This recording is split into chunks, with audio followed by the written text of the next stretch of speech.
പരിശുദ്ധ പരമദിവ്യ കാരുണ്യത്തിന് പരിശുദ്ധ പരമദിവ്യ കാരുണ്യത്തിന്. അപ്പോൾ 1 തെസ്സലോനിക്കർ 5:19 നമ്മൾ കേട്ടുകൊണ്ടിരുന്നത് എന്താണ്? നിങ്ങൾ പരിശുദ്ധാത്മാവിനെ നിർവീര്യമാക്കരുത്. അതിൻ്റെ ഭാവാത്മകമായ വശം എന്താണ്? പരിശുദ്ധാത്മാവിനെ ശക്തിപ്പെടുത്തണം.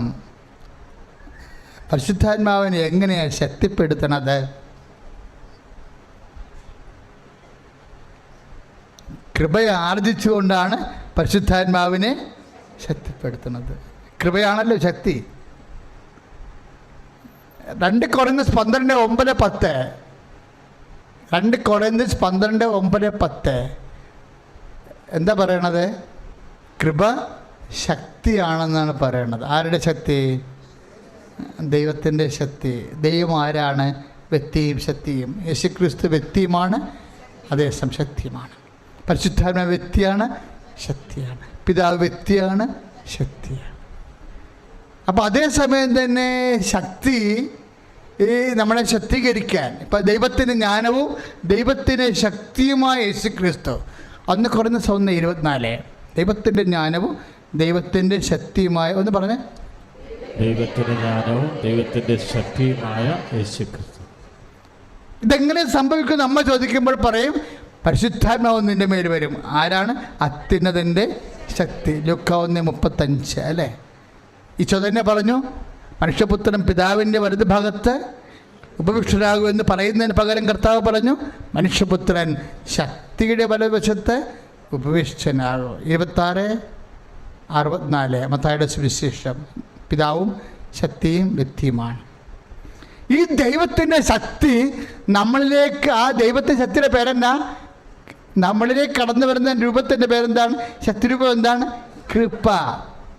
അതാണ് 2 കൊരിന്ത്യർ 12:9 വെളിപാടുകൾ. ആധിക്യത്താൽ ഞാൻ അഹങ്കരിക്കാതിരിക്കാൻ അവൻ എനിക്ക് മുള്ളു തന്നിരിക്കുന്നു. പിശാചദൂതൻ എന്നെ വിട്ടുപോകാൻ കണ്ണീരോടെ ഞാൻ 3 പ്രാവശ്യം അപേക്ഷിച്ചു. അപ്പോൾ എന്നോട് പറഞ്ഞു, my grace is sufficient for you. നിനക്കെൻ്റെ കൃപ മതി. എന്തെന്നാൽ ബലഹീനതയിലാണ് ദൈവത്തിൻ്റെ കൃപയ്ക്ക് പകരം എന്താ വാക്ക് ഉപയോഗിച്ചിരിക്കുന്നത്? ശക്തി. അപ്പം കൃപയാണ് ശക്തി. അപ്പോൾ 1 തെസ്സലോനിക്കർ 5:19 എന്താ പറയുന്നത്? പരിശുദ്ധാത്മാവിനെ നിർവീര്യമാക്കരുതെന്ന് പറഞ്ഞാൽ അതിൻ്റെ ഭാവാത്മക തലം എന്താണ്? പരിശുദ്ധാത്മാവിനെ ശക്തിപ്പെടുത്തണം. എങ്ങനെ ശക്തിപ്പെടുത്തും? കൃപയാ ശക്തിപ്പെടുത്തും. കൈ അടിച്ച് കിടത്താണ്.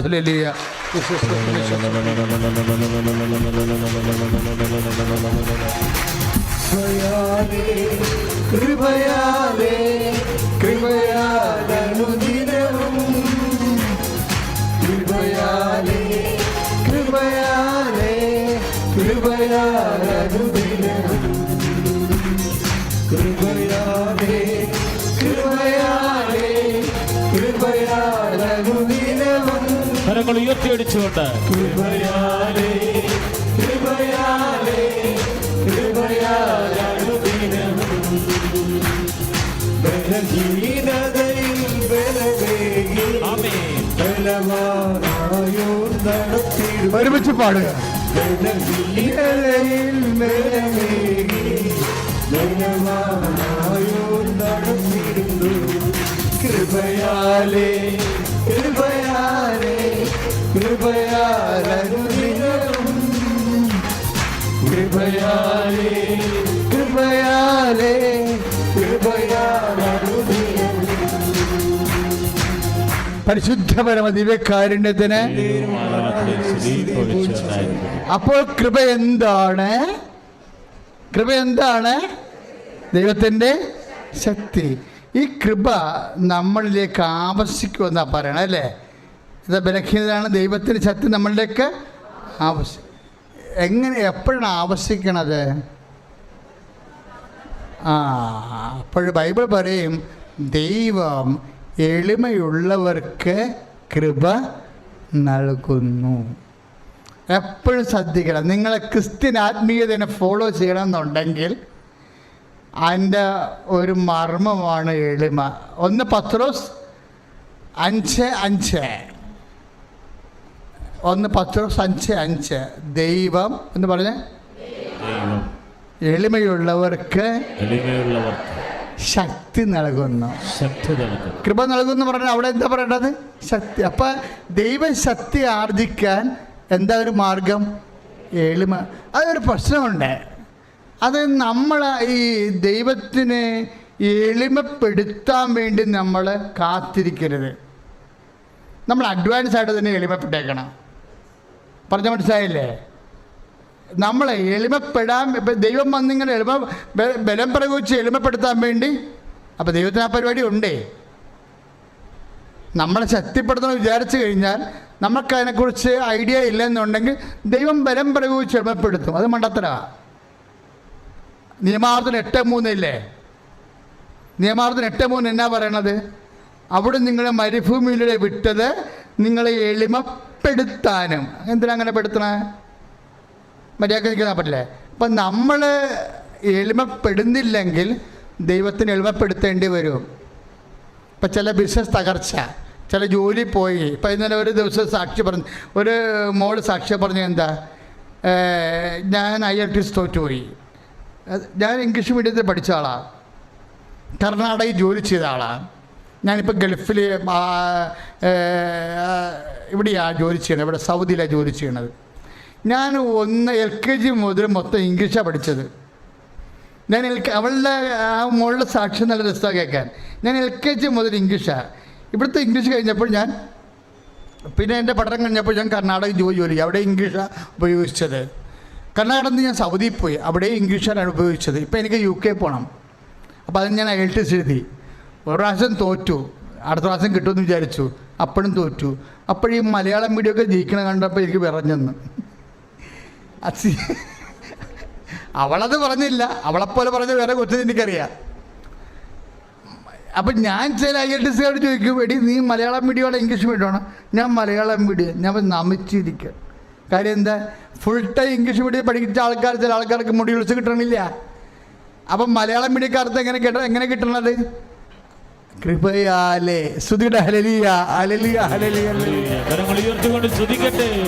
കർത്താവേ, യോഗ്യതാ പരീക്ഷ എഴുതുന്നവരെ,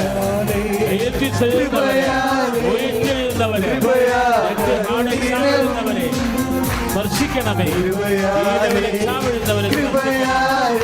കരങ്ങൾ ഉയർത്തി.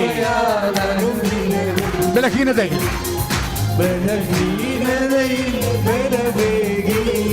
ബലവാനായോട് നടത്തിരുന്നു. ബലഹീനതയിൽ ബലവാനായോട് നടത്തിരുന്നു. കൃപയാലേ, കൃപയാലേ, കൃപയാലനുദിനവും. കൃപയാലേ, കൃപയാലേ, കൃപയാലനുദിനവും. ഇപ്പൊ ചില ആൾക്കാരൊക്കെ പട്ടി ഓടിച്ചിട്ട് എവിടെയെങ്കിലും തട്ടി വീണൊക്കെ എളിയൊക്കെ ഉളുക്കത്തില്ലേ? ബൈ ചാൻസായിട്ട് സംഭവിക്കുന്നതാണ്. പട്ടി ഓടിച്ചിട്ടപ്പോൾ ഓടിയപ്പോൾ തട്ടി വീണ് എളി ഉളുക്കിപ്പോയി. അപ്പം പിന്നെ എന്നാ പറ്റി? ഉളുക്കിയത് ഇപ്പോൾ തടവും തിരിവും എല്ലാം കഴിഞ്ഞിട്ടും ശരിയാകണില്ല. ഇപ്പോൾ ഒന്ന് ബാത്റൂമിൽ പോകണമെങ്കിൽ തന്നെ മരുമകൾ വന്ന് പിടിച്ചോണ്ട് ബാത്റൂമിൽ പോകണം. 2 ആഴ്ച പോയപ്പോൾ അമ്മയുടെ കണ്ണ് നിറഞ്ഞെടി, ഞാൻ നിന്നെ കുറേ വിഷമിപ്പിച്ചിട്ടുണ്ട് കേട്ടാ. ഞാൻ ഇനി ഇതിൽ രക്ഷപ്പെട്ട ഞാൻ നിന്നോട് സ്നേഹത്തോടെ പെരുമാറിക്കൊള്ളാം. എന്തിനാണെങ്കിലും എളിമപ്പെടുത്താൻ വേണ്ടി പട്ടി ഓടിച്ചിടാൻ കാത്തിരിക്കണേ? അതൊക്കെ മുമ്പ് അഡ്വാൻസ് ആയിട്ട് ആള് നല്ല ആളാ കേട്ടാ. ആദ്യമേ അഡ്വാൻസ് പറയും, ഇതേ കർത്താവിൻ്റെ ദാസ് എന്ന് പറയും. ഇവിടുന്നാ പഠിച്ചത് നമ്മത്. ആദ്യമേ അഡ്വാൻസ്. ചാണാക്കുഴി കിടക്കണം മുമ്പ് തന്നെ പറഞ്ഞേക്കണം. അപ്പോൾ പ്രശ്നമില്ലല്ലോ.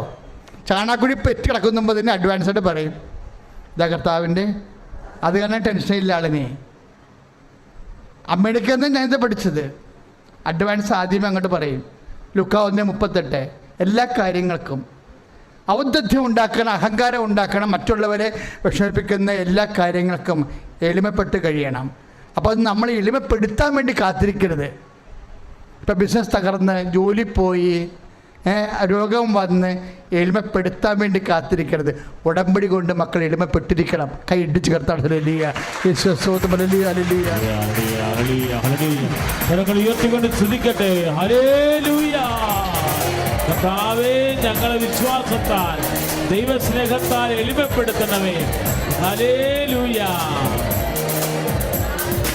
എന്റെ കൃപ നിനക്കു മതി, കർത്താവിൻ തിരുവചനം. വിശ്വാസത്തോടെ എന്റെ കൃപ നിനക്കു മതി, കർത്താവിൻ തിരുവചനം. കരങ്ങൾ ഉയർത്തി.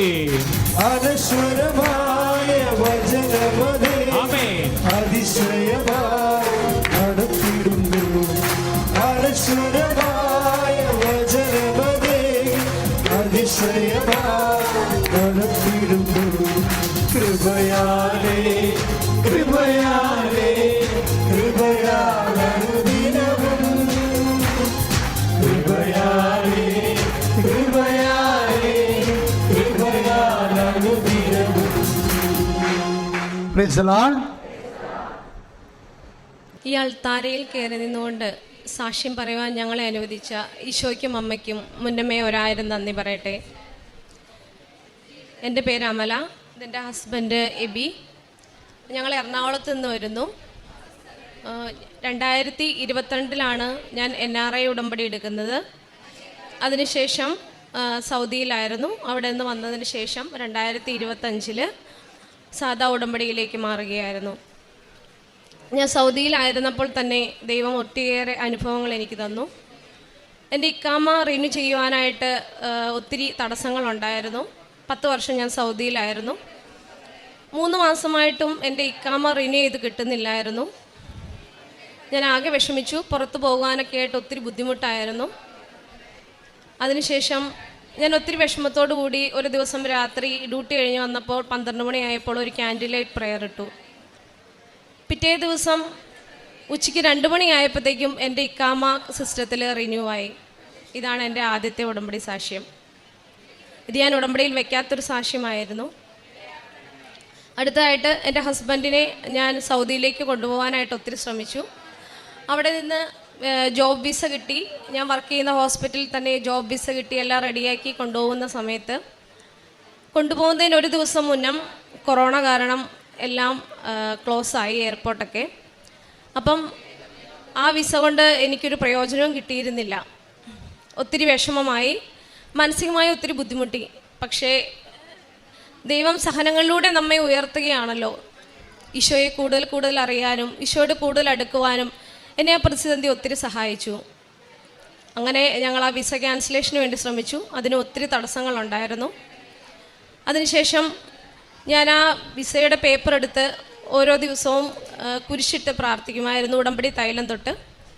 അതിനുശേഷം 1.5 വർഷത്തിന് ശേഷം ആ വിസ ക്യാൻസലേഷനായി മാറി. അതിനും ഈശോയ്ക്കും അമ്മയ്ക്കും ഒരുപാട് നന്ദി പറയുന്നു. പിന്നെ എൻ്റെ മുഖത്ത് സൗദിയിൽ വെച്ച് നിറയെ റെഡ്നെസ്സും ഭയങ്കര ബേണിങ് സെൻസേഷനും ഒക്കെ ആയിരുന്നു. അപ്പം എനിക്ക് ഭയങ്കര ബുദ്ധിമുട്ടുണ്ടായി. എത്രയേറെ മരുന്ന് കഴിച്ചിട്ടും മാറാൻ പറ്റുന്നില്ലാത്തൊരു സാഹചര്യത്തിലേക്ക് കടന്നുപോയി. അപ്പോഴാണ് ഞാൻ ഉടമ്പടി എടുത്തതിന് ശേഷം ഞാൻ ഉടമ്പടി തൈലം പുരട്ടി പ്രാർത്ഥിക്കുമായിരുന്നു. കുരിശിട്ട് ഈശോയുടെ തിരുശരീര രക്തങ്ങൾ കൊണ്ട് എന്നെ സൗഖ്യമാക്കണമേ എന്ന് പ്രാർത്ഥിച്ചു. ഗ്രാജുവലി അത് കുറഞ്ഞ് അത് മാറി ഒന്നുമില്ലാത്ത രീതിയിലേക്ക് ആവുകയും ചെയ്തു.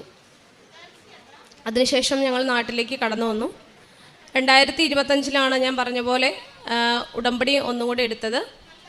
അപ്പം പുറകിലേക്ക് തിരിഞ്ഞു നോക്കിയപ്പോൾ ഞാൻ ഉടമ്പടി എടുത്തു, എങ്കിലും എൻ്റെ കാര്യങ്ങളൊന്നും സാധിക്കുന്നില്ല. മറ്റുള്ളവർക്ക് വേണ്ടി പ്രാർത്ഥിക്കുന്നതെല്ലാം സാധിക്കുന്നുണ്ട്. അപ്പോൾ ഇവിടെ വന്നപ്പം ബ്രദർ എന്നോട് പറഞ്ഞു, കുറച്ചും കൂടെ നന്നായിട്ട് ഉടമ്പടി ചെയ്യണമെന്ന് പറഞ്ഞു. അതിനുശേഷം ഞാൻ എന്നെ തന്നെ ഒന്ന് വിശകലനം ചെയ്ത് 2025 ആദ്യം മുതലേ മുന്നമേ ഒന്നും കൂടി ഒരു ഉടമ്പടി എടുത്തു. അപ്പം എനിക്കിവിടെ വന്നിരിക്കുമ്പോൾ മാതാവിൻ്റെ മുല്ലപ്പൂ സുഗന്ധം ഉണ്ടായിട്ടുണ്ട്, 2 പ്രാവശ്യം ഉണ്ടായിട്ടുണ്ട്. അപ്പോൾ ക്ലാസ് എടുക്കുന്നതിൻ്റെ ഇടയ്ക്ക് ആസ് യൂഷ്വൽ പോലെ ഞാൻ ഉറങ്ങിപ്പോയി. പെട്ടെന്ന് എൻ്റെ മൂക്കിലേക്ക് ഒരു മുല്ലപ്പൂവിൻ്റെ സുഗന്ധം അടിച്ചു കയറി. ഞാൻ പെട്ടെന്ന് ഞെട്ടി എണീറ്റു. അപ്പോൾ മാതാവ് എന്നോട് ചോദിക്കുകയാണ്, ഇവിടെ വന്നിരുന്നിട്ട് ഉറങ്ങുകയാണോ? ഞെട്ടി എണീറ്റു. പിന്നെ എനിക്ക് ഉറങ്ങാൻ സാധിച്ചില്ല. അങ്ങനെ ആ ഉടമ്പടി ഞാൻ ഫെബ്രുവരി 2-ാം തീയതി 2025 25-ാം തീയതി മുതൽ സ്റ്റാർട്ട് ചെയ്ത് മുന്നോട്ട് പോകുന്നു. അങ്ങനെ ഇരിക്കുമ്പോൾ നാട്ടിലേക്ക് കടന്നു വന്നു. എനിക്ക് പുറത്തേക്ക് പോകണമെന്നൊരാഗ്രഹം ഉണ്ടായിരുന്നു. അപ്പോൾ അതിനുവേണ്ടി ഈശോയുടെ താല്പര്യങ്ങൾ ഓരോ നിമിഷവും ചോദിച്ച് വചനങ്ങൾ എടുത്തുകൊണ്ടാണ് മുന്നോട്ട് പോയിക്കൊണ്ടിരുന്നത്. അപ്പോൾ സൗദിയിൽ നിന്ന് പോരുമ്പോഴാണെങ്കിൽ തന്നെയും ഈശോയിലേക്ക് സമർപ്പിച്ച് ഈശോ എന്താണോ ഞങ്ങളെക്കുറിച്ച് ആഗ്രഹിക്കുന്നത് ആ പദ്ധതി വെളിപ്പെടുത്തി തരണമെന്ന് പ്രാർത്ഥിച്ചിട്ട് തന്നെയാണ് അവിടെ നിന്ന് പോകുന്നത്. കുടുംബമായി നിൽക്കണം, ആത്മീയമായിട്ട് ഉയരണം, ഒരുമിച്ച് പ്രാർത്ഥിക്കണം. അപ്പോഴാണ് ഇവിടുത്തെ 2024 ഉടമ്പടി റാലി വരുന്നത്, മഹാജപമാല റാലി. അപ്പോൾ അതിന് പങ്കെടുക്കണം. അങ്ങനെയൊക്കെ ഒത്തിരി ആഗ്രഹത്തോടു കൂടി വരികയാണ്. ഉടമ്പടി ജപമാല റാലി പങ്കെടുത്തു കഴിഞ്ഞ് ഫാസ്റ്റിങ്ങിനാണ് ഞാൻ ജപമാല റാലിക്ക് പോയത്. പിറ്റേ ദിവസം ആയപ്പോഴത്തേക്കും രാവിലെ ഒത്തിരി ക്ഷീണം ഉണ്ടായിരുന്നു, കിടന്നുറങ്ങി. പിറ്റേ ദിവസം രാവിലെ ആയപ്പോഴത്തേക്കും എൻ്റെ വലത് ഭാഗത്തായിട്ട് ഒരു സിൽവർ ഗ്രേ കളറിലെ അമ്മ എൻ്റെ അടുത്ത് നിൽക്കുകയാണ്, ഞാൻ കിടക്കുന്നതിൻ്റെ വലത് സൈഡിലായിട്ട്. ഞാൻ ഭയങ്കര ഞെട്ടിപ്പോയി. അമ്മയുടെ ഒരു ഹാഫ് പോർഷൻ മാത്രമാണ് കണ്ടത്.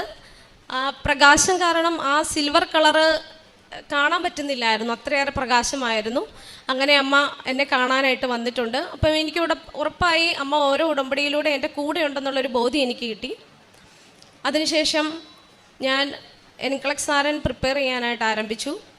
എൻ്റെ ബുദ്ധി കൊണ്ടും കഴിവുകൊണ്ടൊന്നും പറ്റുന്നതൊന്നുമല്ല, എങ്കിലും ഈശോയും അമ്മയും കൂടെയുള്ളപ്പോൾ നമുക്ക് എന്ത് റിസ്ക്കും ഏറ്റെടുക്കാമല്ലോ. അച്ഛനിവിടെ പറയും പോലെ നമ്മളെക്കൊണ്ടാകില്ലാത്ത കാര്യങ്ങളാണല്ലോ നമ്മൾ വെക്കേണ്ടത്. ഞാനൊരു രസത്തിന് ഓക്കെ എൻക്ലക്സാരൻ പഠിക്കാം എന്നുള്ള തീരുമാനത്തിൽ ഞാൻ മുന്നോട്ട് നീങ്ങി. 7 മാസം പ്രിപ്പയർ ചെയ്തു. എനിക്കൊന്നും മനസ്സിലാവുന്നില്ല, എന്നെക്കൊണ്ട് പറ്റുന്നില്ല എന്ന് തോന്നുന്നു. പക്ഷേ ഞാൻ അപ്പോഴും വചനങ്ങൾ എഴുതി പ്രാർത്ഥിക്കുമായിരുന്നു. കൂടുതൽ വചനങ്ങൾ പഠിക്കാനായിട്ട് തുടങ്ങി.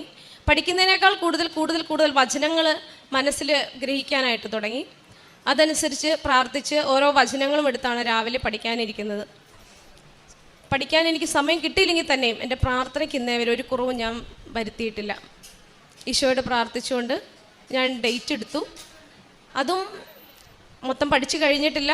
വീട്ടിൽ നമ്മൾ നിൽക്കുമ്പോൾ അതിൻ്റെതായ സാഹചര്യങ്ങളും തിരക്കുകളും എല്ലാം ഉണ്ട്. അച്ഛനെ കൊണ്ടുവന്ന് ഞാനിവിടുത്തെ ഹോൾ ടിക്കറ്റ് കാണിച്ചു. ഞാൻ ഒരു നിമിഷം ചിന്തിച്ചു പോയി, എന്ത് കണ്ടിട്ടാണ് ഞാൻ ഈ ഡേറ്റ് പോലും എടുത്തതെന്ന്. അവിടെ നിന്ന് അച്ഛൻ്റെ മുമ്പിൽ ഞാൻ കരയുകയാണ് ചെയ്തത്. അച്ഛൻ എൻ്റെ ഹോൾ ടിക്കറ്റ് മാതാവിനെയും ഈശോനെയും കാണിച്ച് മുത്തിച്ചിട്ട് ഉടമ്പടി തൈലം ഞാൻ എൻ്റെ ഒഴുകിക്കൊണ്ടിരിക്കുന്ന കണ്ണുനീരുകളിലൂടെ അച്ഛൻ കുരിശു വെച്ചിട്ട് എനിക്ക് വേണ്ടി പ്രാർത്ഥിച്ചു. ഞാൻ എക്സാമിനായി കടന്നു പോകുമ്പോഴും എൻ്റെ മനസ്സിലൊരാഗ്രഹം ഉണ്ടായിരുന്നു, ചിലപ്പോൾ ഞാൻ എക്സാം എഴുതി ജയിക്കില്ല, എൻ്റെ കഴിവുകൊണ്ട് എന്തായാലും ജയിക്കില്ല. ഇനി ഞാൻ ജയിച്ചില്ലെങ്കിൽ തന്നെയും ഞാനിവിടുന്ന് ഒരു കെട്ട് ഉടമ്പടി പത്രം മേടിച്ചുകൊണ്ട് പോയി. ബാംഗ്ലൂരാണ് ഡേറ്റ് എടുക്കാനായിട്ട് തീരുമാനിച്ചത്. പക്ഷേ എനിക്ക് കന്നഡ ഒന്നും അറിയില്ലാത്തത് കൊണ്ട് ഞാൻ നോക്കിയപ്പം തമിഴാണെങ്കിൽ എനിക്ക് കുറച്ചും കൂടെ നന്നായിട്ട് എന്തെങ്കിലുമൊക്കെ പറഞ്ഞ് അവരെ കൃപാസനത്തെക്കുറിച്ച് പറയാൻ പറ്റുമല്ലോ എന്ന് വിചാരിച്ച് ഇവിടെ വന്ന ഒരു കെട്ട് ഉടമ്പടി പത്രവും മേടിച്ച് ഞങ്ങൾ യാത്ര ഇരിക്കുകയാണ്. അവിടെ ചെന്നതിന് ശേഷമാണെങ്കിലും ഞങ്ങൾ ആദ്യം അന്വേഷിച്ചത് ഇവിടെ എവിടെയെങ്കിലും ഒരു പള്ളിയുണ്ടോ, ഒരു ദിവ്യകാരണം സ്വീകരിക്കണമെന്നൊരാഗ്രഹം തോന്നി. എക്സാമിൻ്റെ പിറ്റേ ദിവസം അന്ന് തന്നെ രാവിലെ എഴുന്നേറ്റ് ഈശോയെ സ്വീകരിച്ച് എല്ലാവർക്കും പത്രം മുഴുവൻ കൊടുത്ത് തീർത്തതിന് ശേഷമാണ് ഞാൻ എക്സാമിന് പോയത്. അവിടെ ചെന്നപ്പോഴാണെങ്കിൽ എൻ്റെ ഐഡൻറ്റിഫിക്കേഷൻ ലെറ്ററിലെ ഡേറ്റ് ഓഫ് ബർത്ത് ഇൻകറക്റ്റ്. അവർ പറഞ്ഞു എക്സാം എഴുതാൻ പറ്റത്തില്ല, എന്താണെന്ന് വെച്ചാൽ ചെയ്തോ എന്നുള്ള രീതിയിൽ. എൻ്റെ കയ്യിലാണെങ്കിൽ വേറെ ID പ്രൂഫ് ഒന്നുമില്ല, പാസ്പോർട്ട് മാത്രമേ ഉള്ളൂ. എന്ത് ചെയ്യണമെന്നറിയാതെ ഒരു നിമിഷം ഞാൻ അവിടെ നിന്ന് ഉരുകിപ്പോയി. ഇത്രയും ദൂരം വന്നിരിക്കുന്നു, എല്ലാം കൂടെ കൂടി ഒരു 40-45,000 രൂപ ചിലവുണ്ട്. 7 മാസം എൻ്റെ പോകുന്നു, എനിക്കെന്താ ചെയ്യേണ്ടതെന്ന് അറിയില്ല. അവർ പറഞ്ഞു ഏജൻസി വിളിച്ചിട്ട് ആരും ഫോൺ എടുക്കുന്നില്ല, എനിക്കൊന്നും ചെയ്യാൻ പറ്റുന്നില്ല. അപ്പം എന്നോട് മനസ്സിലിരുന്നുകൊണ്ട് ആരോ പറയുകയാണ്, നീ എന്തിനു പേടിക്കണം, നീ ഉടമ്പടി എടുത്തൊരു വ്യക്തിയല്ലേ. ഞാൻ അപ്പം തന്നെ എൻ്റെ കൃപാസനത്തിലെ വെബ്സൈറ്റ് തുറന്ന് ഞാൻ ക്യാൻഡിലേറ്റ് പ്രെയർ ഇട്ട് പ്രാർത്ഥിച്ചു. അവരെന്നോട് പൊക്കോളം പറഞ്ഞത് അവിടെ നിന്ന്. ഞാൻ അവിടെ നിന്ന് അവിടെ ഇരുന്നു കൊണ്ട് പ്രതീക്ഷിക്കേണ്ട പ്രാർത്ഥന ചൊല്ലി ഉപ്പിട്ട് പ്രാർത്ഥിച്ചുകൊണ്ടിരിക്കുക. എൻ്റെ മേത്ത് ഞാൻ ഉടമ്പടി തൈലം ഡ്രസ്സിൽ ഉടമ്പടി കാശുരൂപം കുത്തിവെച്ചിട്ടാണ് ഞാൻ പോയത്. ആ പ്രതീക്ഷീകരണ പ്രാർത്ഥന ചൊല്ലി തീരും മുമ്പേ തന്നെ അവരെന്നോട് പറഞ്ഞു, ഓക്കെ ഞങ്ങൾ ഹയർ അതോറിറ്റിയുമായിട്ട് കോൺടാക്ട് ചെയ്തു, അവർ എക്സാം എഴുതാൻ അലോ ചെയ്തോളാനാണ് പറഞ്ഞിരിക്കുന്നത്. എങ്ങനെയെന്ന് എനിക്കറിയില്ല ഇപ്പോഴും അതെങ്ങനെ സംഭവിച്ചു എന്ന്. ഞാൻ ഓടി വാഷ്റൂമിൽ പോയി അവിടെ മുട്ടുകുത്തി ഈശോയ്ക്കും അമ്മയ്ക്കും നന്ദി പറഞ്ഞു. എക്സാമിന് കയറുമ്പോഴും ഞാൻ ഒത്തിരി കരഞ്ഞ് എനിക്കൊട്ടും വയ്യ, എനിക്ക് എക്സാം എഴുതാനുള്ള ഒരു ശക്തി പോലും എനിക്കില്ല. എല്ലാവരും കയറി, ഞാൻ മാത്രം ലാസ്റ്റ്. അവസാനം സിസ്റ്റത്തിന് മുമ്പിലേക്ക് ചെല്ലുമ്പോഴും ഞാൻ കുറേ വചനങ്ങൾ പഠിച്ചിട്ടുണ്ടായിരുന്നു പറഞ്ഞല്ലോ. എനിക്കൊരു സ്ക്രാപ്പ് പേപ്പർ തന്നായിരുന്നു അവർ നമുക്ക് എഴുതാനൊക്കെ വേണ്ടിയിട്ട്. അതിൽ ഞാൻ ആദ്യം തന്നെ എൻ്റെ എനിക്കറിയാവുന്ന വചനങ്ങളെല്ലാം ഞാൻ എഴുതി. ഒരു തുള്ളി ഉപ്പിട്ട് പ്രാർത്ഥിച്ചു. എന്നിട്ട് ഈശോയോട് പറഞ്ഞു, ഈശോയെ എൻ്റെ കഴിവുകൊണ്ട് എന്തായാലും ഒന്നും നടക്കില്ല, ഞാൻ ഒത്തിരി ക്ഷീണിതയാണ്. എക്സാം എഴുതാനായിട്ട് ആരംഭിച്ചു. എനിക്കറിയാവുന്ന ഒരു ക്വസ്റ്റ്യൻ മാത്രം അതിലുണ്ടായിരുന്നു, ഒറ്റയ്ക്കൊരു ക്വസ്റ്റ്യൻ മാത്രം. എങ്ങനെ അത് നടന്നു പോയെന്ന് എനിക്കിപ്പോഴും അറിയില്ല, അത് മുന്നോട്ട് ചിന്തിക്കുമ്പം. അതിനുശേഷം ബ്രേക്കായി. ഞാൻ ബാത്റൂമിൽ പോയിട്ട് കുറച്ച് ഒരു നുള്ളുപ്പിട്ട് ഒന്നും കൂടെ വായിലിട്ട് ഒന്നും കൂടെ വിശ്വാസപ്രമാണം ചൊല്ലി തിരിച്ചു വന്നിരുന്നു.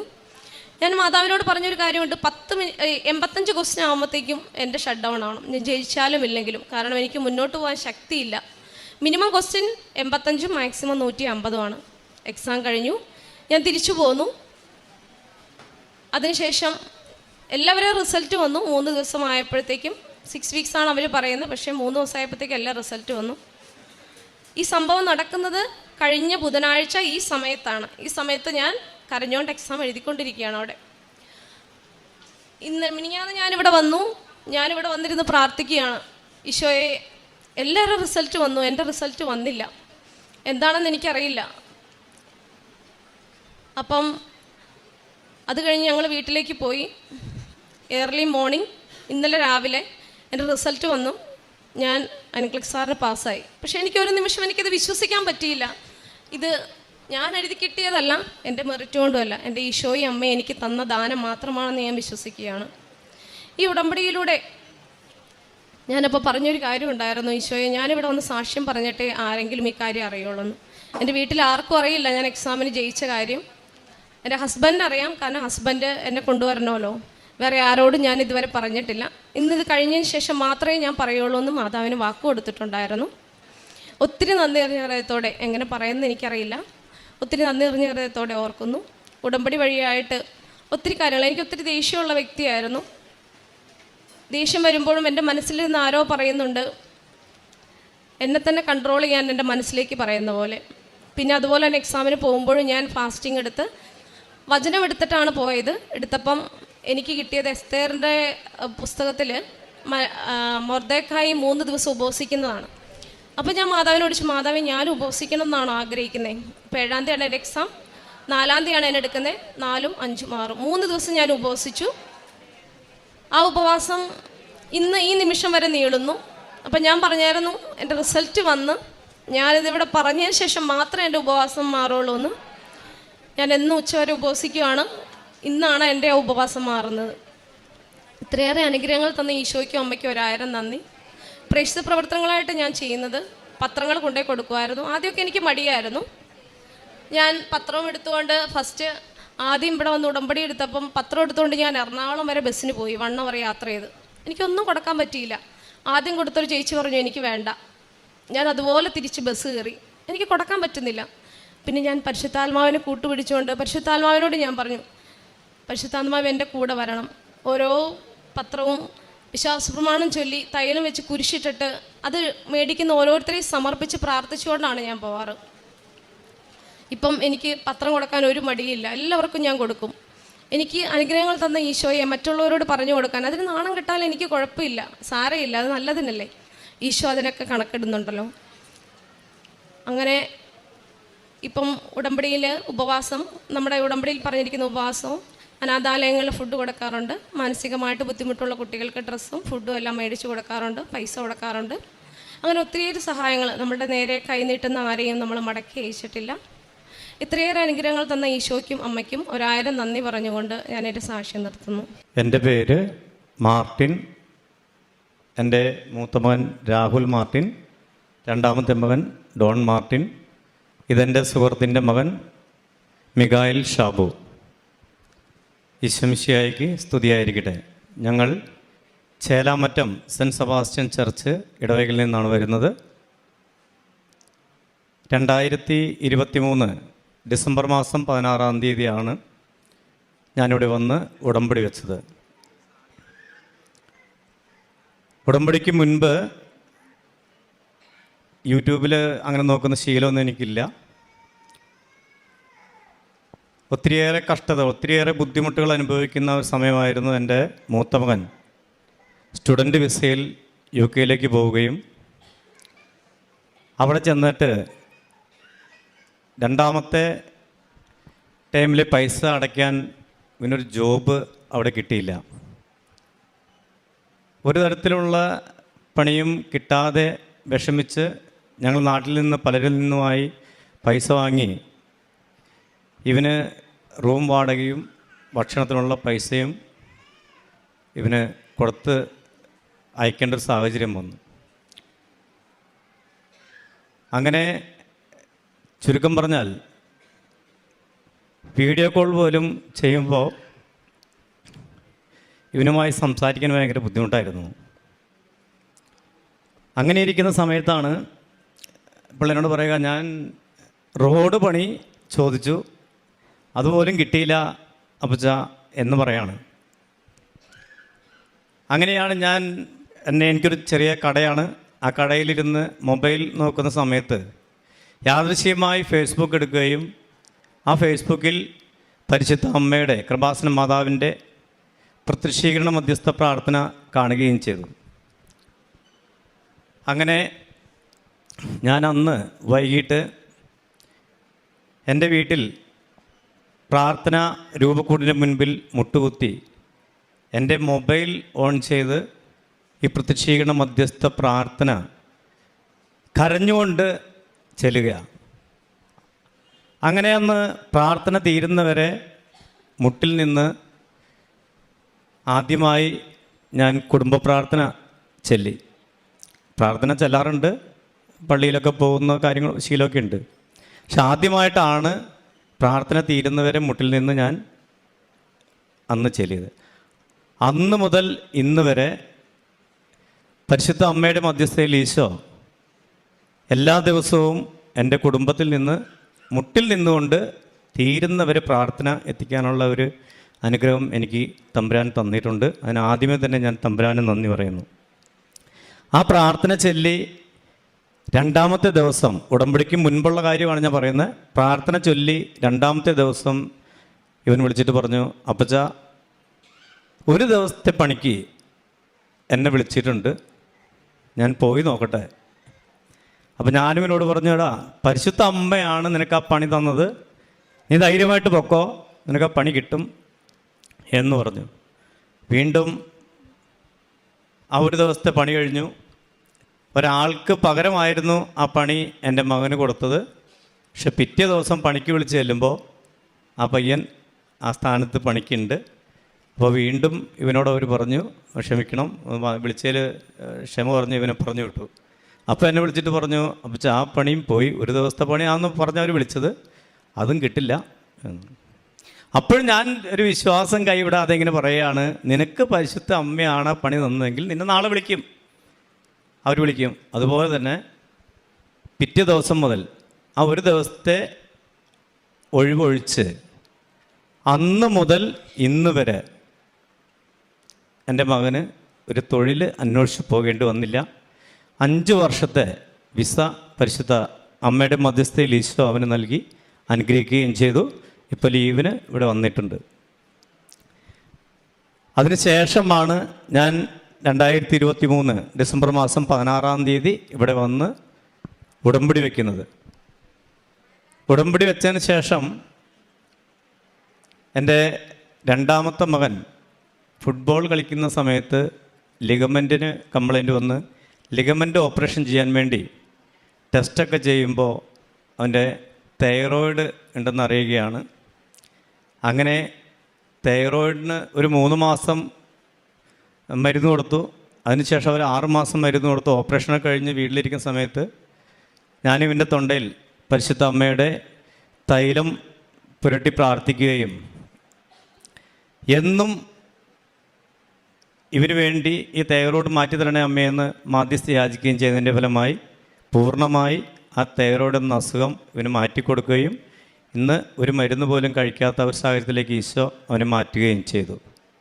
UK-യിലായിരിക്കുന്ന സമയത്ത് ഈ ജോലിയില്ലാതെല്ലാം കഷ്ടപ്പെടുന്ന സമയത്ത് എന്നോട് പിള്ള വിളിച്ചിട്ട് പറയും, അമ്മച്ചിയോടാണ് കൂടുതൽ പറയുക, എനിക്ക് നീർന്ന് നിൽക്കാൻ പറ്റില്ല, എൻ്റെ വയറ് ഭയങ്കര വേദനയാണ്, അപ്പോൾ അവിടെ ഡോക്ടറെ കാണാൻ പൈസയില്ല, ഭക്ഷണം കഴിക്കാൻ പൈസയില്ല. ഇവിടുന്ന് കൊണ്ടുപോയിരിക്കുന്ന വേദനയുടെ ഗുളിക മാത്രം കഴിക്കും. പക്ഷേ എന്നാലും കുറവില്ല, നീർന്ന് നിൽക്കാൻ പറ്റണില്ല, നടക്കാൻ പറ്റണില്ല. ഞാൻ ഈ അവിടെ വന്ന് ഹോസ്പിറ്റലിൽ പോകേണ്ട സാഹചര്യമായി. അപ്പോൾ എൻ്റെ മനസ്സിൽ തോന്നി, ദൈവം എല്ലാം പോയി, എല്ലാം കൈവിട്ടു. കാരണം നമ്മുടെ കയ്യിലൊന്നുമില്ല. സാമ്പത്തികമായ ഭയങ്കര ബുദ്ധിമുട്ടികൾ ഓടുന്ന സമയം ഞാൻ പരിശുദ്ധ അമ്മയുടെ ഈശോയുടെ ഉടമ്പടി തൈലം എൻ്റെ വയറിൽ പുരട്ടി ദിവസവും പ്രാർത്ഥിച്ചതിൻ്റെ ഫലമായി ഒരു വർഷക്കാലമായിട്ട് ഇന്ന് വരെ അവന് ഈ വയറുവേദന ഒരു ഡോക്ടറെ കാണാണ്ട് തന്നെ മാറിക്കിട്ടി. അതിന് ഈശോയ്ക്ക് പ്രത്യേകം നന്ദി പറയുകയാണ്. ആ സമയത്തൊക്കെ ഒത്തിരിയേറെ സാമ്പത്തിക ബാധ്യതയിലൂടെ കടന്നു പോകുന്ന സമയമാണ്. പക്ഷെ ഉടമ്പടിയിലായിരിക്കുന്ന സമയത്ത് ഞാൻ അറിയാതെ തന്നെ ഈശോ ഒത്തിരിയേറെ സാമ്പത്തിക സഹായങ്ങൾ എനിക്ക് ചെയ്യുകയുണ്ടായി. ഒത്തിരിയേറെ സാമ്പത്തിക സഹായം ചെയ്ത് എന്നെ കർത്താവ് സംരക്ഷിച്ചു. അതിന് ഞാൻ ഈശോയ്ക്ക് ഒത്തിരിയേറെ നന്ദി പറയുകയാണ്. ഈ മിഖായേൽ ഷാബുവിന് അവന് 15 വർഷമെത്തി അവർക്ക് ഈശോ എൻ്റെ കൂട്ടുകാരൻ സുഹൃത്തിന് നൽകിയ ഒരു മകനാണ്. അവൻ്റെ കണ്ണിൽ എപ്പോഴും ഇങ്ങനെ കുരുക്കളുണ്ടാകുമായിരുന്നു. കണ്ണിൻ്റെ പോള നിറച്ച് കുരുക്കൾ 2 കണ്ണിലുണ്ടാകുമായിരുന്നു. അപ്പോൾ അതിന് മരുന്ന് പരട്ടിയാലും മാറാത്ത സാഹചര്യമായി. അവർ പലപ്പോഴും മരുന്നിങ്ങനെ പറ്റും, മാറില്ല. ഇവന് തേനും ഉപ്പും കൊടുക്കുകയും പരിശുദ്ധ അമ്മയുടെ ഉടമ്പടി തൈലം പുരട്ടി പ്രാർത്ഥിക്കുന്നതിന് ഫലമായി ഇന്ന് വരെ പിന്നീട് ആ കുരുക്കൾ കണ്ണിൽ ഉണ്ടായിട്ടില്ല എന്നുള്ളത് ഇവിടെ സാക്ഷ്യപ്പെടുത്തുകയാണ്. അതോടൊപ്പം തന്നെ എൻ്റെ തൊട്ട അയൽവക്കത്തുള്ള കുട്ടിയെ കൊണ്ടുവരാൻ പറ്റിയില്ല. അവൻ്റെ നിറുകന്തല മുതൽ ഉള്ളങ്കാല് വരെ കടിച്ച് തടിക്കുമായിരുന്നു. പൈനാപ്പിള്, ചെമ്മീൻ അതുപോലെയുള്ള ഭക്ഷണ വസ്തുക്കളൊന്നും കൊടുക്കരുതെന്നാണ് ഡോക്ടർമാർ പറഞ്ഞത്. അപ്പോൾ ഇവന് മാസത്തിൽ 2 പ്രാവശ്യമെങ്കിലും ഇങ്ങനെ ഉണ്ടാവും. അപ്പോൾ എല്ലാവരും ഞങ്ങൾ തൊട്ടടുത്താണ് ചെല്ലും, ഇവൻ്റെ കരച്ചിൽ കേട്ട് ചെല്ലും. ഇവനെ കുറച്ചേരെങ്കിലും അവർ ആരിലും ആസ്പത്രി കൊണ്ടുപോകും, ഒരു ലോഷനൊക്കെ കൊടുക്കും, അത് വരട്ടും, മാറും. പിന്നെ 2 ആഴ്ച കഴിയുമ്പോൾ വീണ്ടും വരും. പൊടിമണി കളിക്കാൻ പാടില്ല, സോക്സ് ധരിക്കണം, ഇങ്ങനെയൊക്കെ പറഞ്ഞ് ഡോക്ടർ വിട്ടു. ഇവനും ഇതുപോലെ തന്നെ പ്രാർത്ഥിച്ച് ഉപ്പും തേനും കൊടുക്കും. അവനെപ്പോഴും എപ്പോഴും വീട്ടിലാണ്. അപ്പോൾ പ്രാർത്ഥനയുടെ സമയത്തൊക്കെ ഞാൻ ഇവനെ പിടിച്ചവിടെ ഇരുത്തും. അവൻ്റെ പെങ്ങളെ അവനും പിടിച്ചിരുത്തും, പ്രാർത്ഥന എത്തിപ്പിക്കും. അപ്പോൾ ഈ ഉടമ്പടി തൈലം വെച്ച് അവന് പ്രാർത്ഥിച്ചു. ഇന്ന് 1 വർഷത്തിലേറെയായിട്ട് ഇതുവരെ അവന് ഈ കടിയോ ചൊറിച്ചിലോ ഉണ്ടായിട്ടില്ല. അതുപോലെ തന്നെ എല്ലാ ഭക്ഷണവും ഞങ്ങൾ അവന് കൊടുക്കും, എല്ലാ ഭക്ഷണവും കഴിക്കും. ആ സൗഖ്യത്തിന് ഈശോയ്ക്ക് ഏറ്റവും സ്നേഹത്തോടെ നന്ദി പറയുകയാണ്. ഞങ്ങളിൽ കഴിയുന്ന ചെറിയ പ്രേക്ഷിത പ്രവർത്തനങ്ങൾ, വലിയ പ്രേക്ഷിത പ്രവർത്തനങ്ങളൊന്നും ഞങ്ങൾക്ക് ചെയ്യാൻ സാധിച്ചിട്ടില്ല. അനാഥാലയത്തിൽ ഒരു നേരത്തെ ഭക്ഷണം കൊടുക്കുക, ഏതെങ്കിലും പാവങ്ങളെ നമ്മൾ അറിയുന്ന ഏതെങ്കിലും രോഗികളായിട്ടുള്ളവർക്ക് ഒരു നേരത്തെ മരുന്നിന് സഹായം ചെയ്യുക, ഒരു നേരത്തെ ഭക്ഷണത്തിന് ഏതെങ്കിലും തരത്തിൽ ബുദ്ധിമുട്ടുള്ളവർക്ക് പറ്റുന്ന രീതിയിൽ അവർക്ക് കൊടുക്കുക എന്നുള്ള പ്രേക്ഷിത പ്രവർത്തനമാണ് ഞങ്ങൾ ചെയ്യുന്നത്. ഇനിയുള്ള ഞങ്ങളുടെ ജീവിതത്തിൽ എന്നും തമ്പുരാനോട് പ്രാർത്ഥിച്ച് ഈശോയുടെ കൃപയോടെ മുന്നോട്ട് ജീവിക്കാനുള്ള അനുഗ്രഹം ഞങ്ങൾക്ക് നൽകണമേ എന്ന് ഈശോയോട് പ്രാർത്ഥിക്കുന്നു. അതുപോലെ തന്നെ ഈ കൃപാസനം മണ്ണിലേക്ക് കാലുകുത്തുന്ന എല്ലാ മക്കൾക്കും പരിശുദ്ധ അമ്മയുടെയും ഈശോയുടെ അനുഗ്രഹം ഉണ്ടാകട്ടെ. വീണ്ടും ഈ അൾത്താരയിൽ വന്നു നിന്നുകൊണ്ട് പരിശുദ്ധ അമ്മയ്ക്കും ഈശോയ്ക്കും ദൈവമഹത്വത്തിനായി സാക്ഷ്യങ്ങൾ പറയുവാൻ ഞങ്ങളെ ഈശോ അനുഗ്രഹിക്കട്ടെ എന്ന് മാത്രം പറയുന്നു.